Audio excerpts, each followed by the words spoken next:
ആലപ്പ് മാത്രമേ കേൾക്കത്തുള്ളൂ, നമ്മൾ പറയാൻ കേൾക്കത്തുള്ളൂ. ഞാനിവിടെ കയറില്ലേ അല്ലേ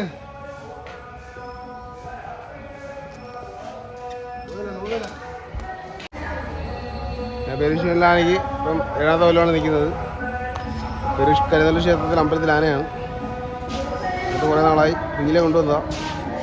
വളരെ ശാന്ത സ്വഭാവനും കാണാൻ നല്ല ഭംഗിയും നല്ല അഴകുള്ളൊരു ആനയാണ്. പ്രായത്തിൽ കുറഞ്ഞൊരു ആനയാണ്. കർണാടക ആന ബന്ദിപ്പൂരിലുള്ള ആനയെ കൊണ്ട് നിർത്തിയിരുന്നത് അവിടെ ക്യാമ്പിൽ വന്ന ആനയാണ്. നല്ല ക്യാരക്ടറുള്ള ആനയാണ്.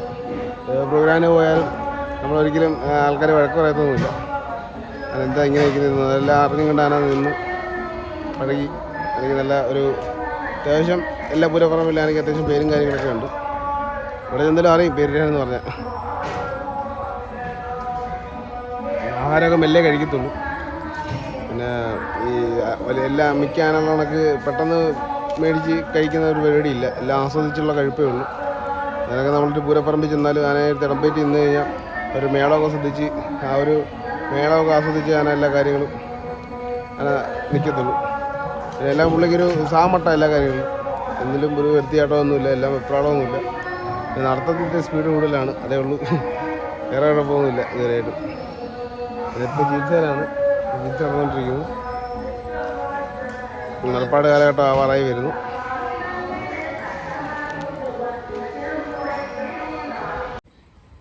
നടപ്പാട് സമയത്ത് എല്ലാ ആനകളും കാണിക്കുന്ന പോലെ തന്നെ ഒരു 15 ദിവസം കഴിയും മൂത്ത താരയൊക്കെ തുടങ്ങുമ്പോഴത്തേനും ആന ഒരു ഓടിച്ചെല്ലാവരും ഓടിക്കുകയും നല്ല ഒലുവായിരിക്കും ആണെങ്കിൽ എപ്പോഴും.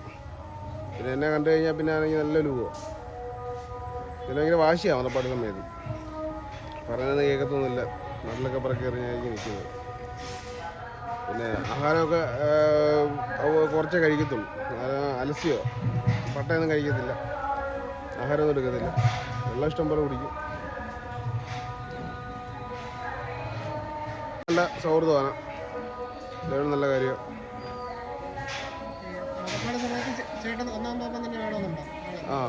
നടപ്പാട് സമയത്ത് ഇപ്പം എന്നെ കണ്ടു കഴിഞ്ഞാൽ ആണെങ്കിൽ ഇത്തിരി വാശി കൂടുതലാണ്. വേറെ എല്ലാം കുഴപ്പമില്ല. രണ്ടാമനാണെങ്കിൽ വലിയ കുഴപ്പമില്ല. കരയൊക്കെ വൃത്തിയാക്കാം, ആഹാരം കൊടുക്കാം, വെള്ളമൊക്കെ കുടിക്കും, വേറെ അലമ്പൊന്നുമില്ല. അത് ചങ്ങലയിലൊക്കെ പിടിക്കുന്ന ആനകളൊക്കെ ഉണ്ട്. അതിനൊക്കെ ഇപ്പം എന്നെ കാണുകയാണെങ്കിൽ ഇത്തിരി വാശി കൂടുതലാണ്. എൻ്റെ രണ്ടാമപ്പനാണെങ്കിൽ കുഴപ്പമില്ല, അങ്ങനെയായിട്ട് എനിക്ക് ഇടങ്ങി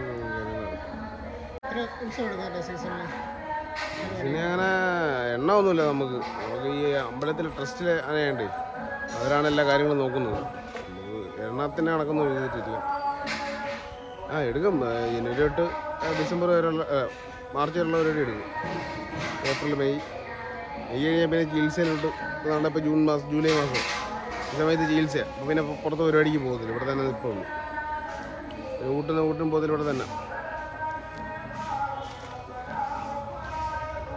3 മാസത്തായി എഴുന്നള്ളപ്പേ ഉള്ളൂ. ബാക്കിയുള്ള സമയത്തൊക്കെ റെസ്റ്റാണ്. ആൾക്കാർ ഇവിടെ ഉണ്ട്. അമ്പലത്തിൽ ഓരോ കരക്കാരും കൊണ്ടുപോകും, ഊട്ടിന് കൊണ്ടുപോകും. എന്താ ഇതിപ്പോൾ ഒരു ഊട്ടിന് പോകാൻ പോവാം. അമ്പലത്തിൽ ഊട്ടുണ്ട്, അവിടെ പോകും, ആഹാരം കൊടുക്കും, പോരും. അല്ല നമ്മുടെ പുറത്തോട്ട് ഊട്ടിന് പോകത്തില്ലെന്നാണ് പറഞ്ഞത്. അമ്പലത്തിൽ ചുറ്റുവട്ടമുള്ള ഊട്ടിനൊക്കെ പോകും.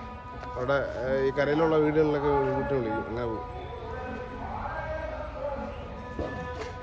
അതിന് മുമ്പ് മെയിനാട് വിനായകൻ അങ്ങനെ ഒരുപാട് ആക്കിക്കുന്നുണ്ട്. ആദികേശവൻ, ഓമലൂർ ആദികേശവൻ, ഇപ്പോഴത്തെ വേനാട് ആദികേശവൻ, അങ്ങനെയൊക്കെ ഒന്നമനിട്ടുണ്ട്. പനക്കിൽ നീലണ്ടൻ, കാർത്തികേയൻ, മോഹൻ നായർ. തുടങ്ങുന്നത് അവിടെ ഈ മോഴൂർ കാണുന്ന പറഞ്ഞാൽ കോട്ടയത്തുള്ളതാണ്. ഏകദേശം പിന്നെ ഗുരിയുടെ ആദ്യത്തിനായിരിക്കൊക്കെ വന്നിട്ടുണ്ട്. ഷായിച്ചൻ്റെ കൂടെ വന്നിട്ടുണ്ട്. ഷായിച്ചൻ്റെ കൂടെ ഒരുപാട് ആയിരിക്കുന്നുണ്ട്. അവിടെയാണ് പിന്നെ ഏറ്റവും കൂടുതൽ നിന്നിട്ടുള്ളത്. വീടിനടുത്തുള്ള പണിയാണ്ട് അവിടെ നിന്ന് കൂടുതൽ കാര്യങ്ങൾ പഠിച്ചത്.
ഇല്ലേ